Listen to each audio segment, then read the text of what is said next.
Good morning, YouTube.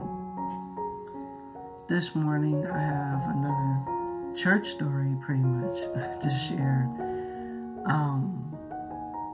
with you this morning. I would say it's yet another lesson. I've learned so much just from watching other people's situations that it kind of helps me avoid making some mistakes in my own life. I'm not saying, of course, I don't make some mistakes, but there are some things that can definitely be avoided if you're just paying attention. So this sister I'm about to tell you about, I will just call her Sister Lee. This sounds nothing like her name. I'm not going to give her name, but I'm going to tell you the story from my perspective. And I won't say what city this was in, but this was in Washington State. Not D.C., but Washington State. So I had gotten married. I was a newlywed. I was pretty young at the time. We're no longer married. So just want to clear the air on that. Not with him anymore. But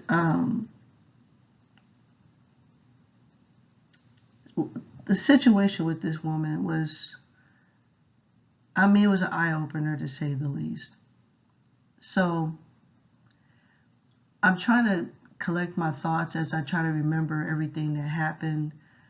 But this is a cautionary tale about how to treat people in the church and treat people in general, okay? So this sister, she was an older woman. She was probably maybe, I don't know, I won't try to guess her age, but she was older. And she had married a young man. And this guy, I was still pretty young then, so this guy was like a year or two older than me. But he was very young for her. So she had kids, like teenage kids, and I think she had like one or two adult kids. Like this woman was much older than him. She was basically old enough to be his mother. And just for those who want to know, this is a black church. Most of my stories are going to be about black churches. So this sister had got married to this man, and she was just as happy as can be, and of course for obvious reasons. Now I at the time was going through some changes in my marriage. Even though we were newlyweds, there was just some issues already, showing up in my marriage. And this sister knew I was going through a hard time, and I began to notice something about this sister. She began to rub her husband in my face in so many ways. I can't remember everything that happened now. I just remember some things that she did. It began to get on my nerves. And I'm just like, okay, this woman's really showing out. Let's just say it that way. And I believe that she was doing this with other women in the church, and I'll explain more about this later. But she just really let it go to her head that she had this younger husband.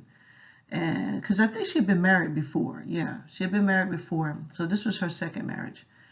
And she really let it go to her head. And sometimes I think people do that when they're secretly jealous of you and they see that you're down and out or you're going through.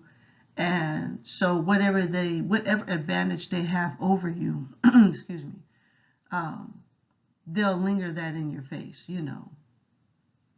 Kind of like that story with Rebecca and her sister Leah, where, I guess the sister could have children and Rebecca couldn't have any, but she was the husband's favorite.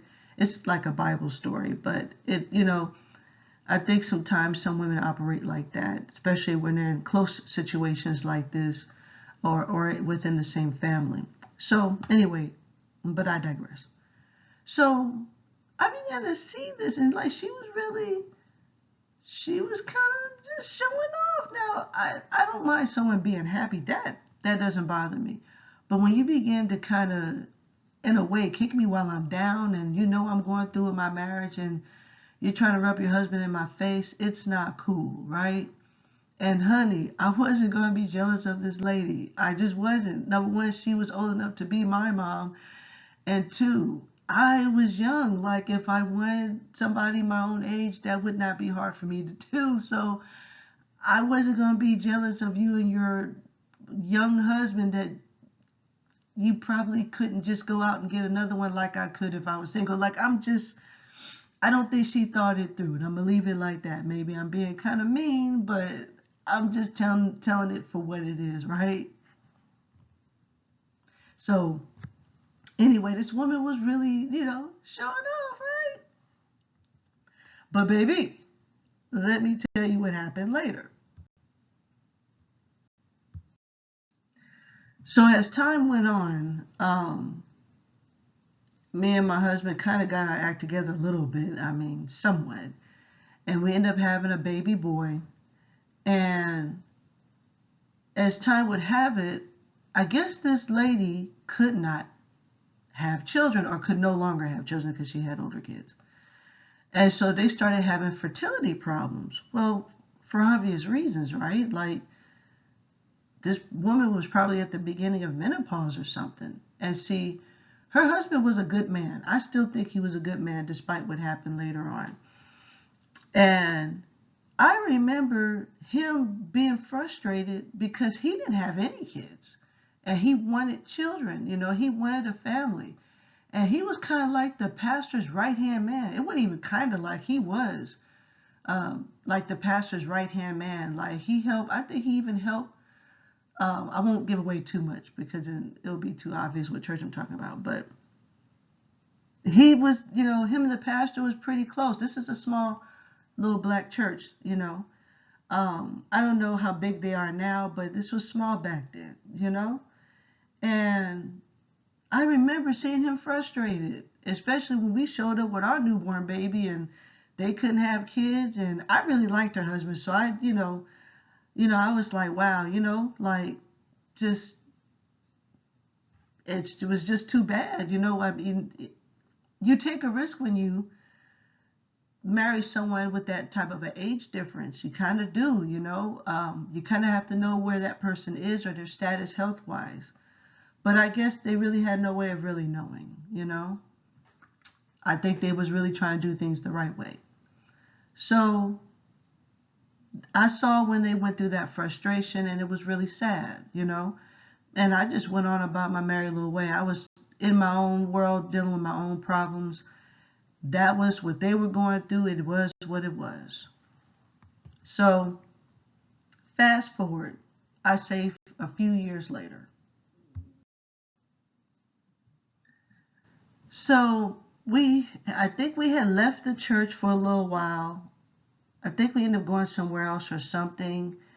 And then we came back to this church, I think to visit or something like that. This is some time later, right? And I noticed Sister Lee wasn't there anymore.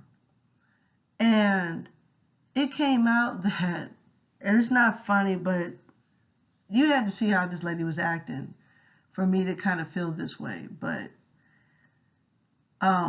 and don't worry, I forgive her for it, but it's just life's a trip. Let's just put it that way. You really got to watch how you treat people. So the story was her husband just up and left her, like left, because, I guess he was mad that they couldn't have kids. And he ended up getting with another girl. He ended up marrying someone else and had his children by this new girl. But I think by the time I seen him and this new woman, she was big and pregnant. So like I said, a little bit of time had went by. And honey, when I tell you the story that came out about Sister Lee, honey, now this is like secondhand of what I heard.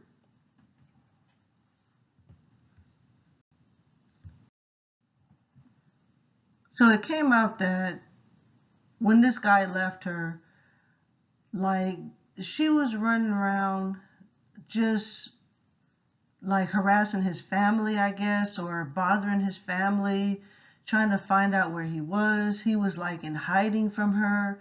Like he did her really wrong, you know? And it just it sounded like she just looked it really bad, like almost like she was just desperate because he just flipped out on her. He just left, you know? And his family wouldn't tell her where he was. And I think, if I can remember correctly, the family didn't approve of their relationship anyway because they felt like she was too old for him. So, I guess they were quick to defend him and his wrong or whatever. And, instead of just telling him to do the right thing, he did marry this woman, And, in your vows, it says for better or for worse. And I guess his family didn't care about that. I guess they, it is what it is. But the bottom line is this woman looked it really bad. It made her look just so foolish. And it was a really, really sad situation. So consequently, I guess because she really showed out when she was with this guy, she was so devastated that she left the church. They say she went somewhere else. I guess somewhere where people really didn't know her. I don't know. I don't know. I can only assume that. But I do know she left that church. And here's the cold part about it. This is just my opinion. In my opinion, she was like one of the pillars of the church. Like, she wasn't like a church mother, but she had been there for years. I think she was there when the church first opened. So, like, I think she was so embarrassed that she couldn't face the women there that she had did like this. And that's what made me think that I wasn't the only one she was kind of acting silly with, because I had already left. So I wasn't there when all that drama had went on. After I had my baby boy, we went somewhere else. Like, we wasn't there when the guy finally, broke and left. So I know she didn't leave her church just to avoid me. So that tells me that I wasn't the only one that she was really showing out, to, right? And rubbing the situation in people's faces. For her to be that embarrassed and leave like that, Now, can you imagine what the people there was thinking when they saw this woman, go through this? You can only imagine. And the whole thing was just really pathetic and sad. And it really could have been avoided. So with this cautionary tale, when God gives you blessings, when you have any kind of blessing in your life, you don't take opportunity to utilize that and try to hurt somebody else with it because they're going through, or you might feel a little jealousy, or whatever the case might be. Get that in check. Get that mess in check, and get it in check fast, because I'm telling you, he'll take it away from you. And I was really shocked to see that young man act like that. Well, at the time he was, around my age, like I said, a little older than me. But I was really shocked to see him act like that, because he was really such a nice dude, He was really, really diligent in his affairs with the church and helping the pastor out, from what I could see. And she lost a really good thing, and I just think what happened was the Lord took his hand off her marriage, because she was in there hurting his saints, or I should say the saints, because I believe she was a saint too. And it's a big no-no. You don't do that. You will mess around and lose your blessings. And I've had situations where I made poor choices and could have lost my blessing, but instead, God just had another way of checking me. And I'm one of those kids, one of those kingdom kids that I'll get, if God give me a little warning or check me in some kind of way, I'm going to get it together fast, because I know I could lose my blessings. So this is a cautionary tale. And I think what's interesting about this situation, and kind of like with the last situation I spoke about, after you reach a certain age, especially when you've been saved a long time, you know how to treat people. You know better. Just like I think it's weird when pastors practice unforgiveness. It feels weird to me when I see them do that. I mean, it never stops feeling weird. Like even to this day, like if I see a pastor who's just actively walking in unforgiveness, it feels weird to me because I know they sure enough know better. And I'm not even talking about like a young or new pastor who's still finding his way. I'm talking about people over the hill, well over 50, sure enough know better. So it's just a thought, just a thought. But just be mindful how you treat people, just be mindful. Well, you guys have a great day. Please leave your comment, subscribe, and share the video. I would like to know and hear what you think. All right, have a great day.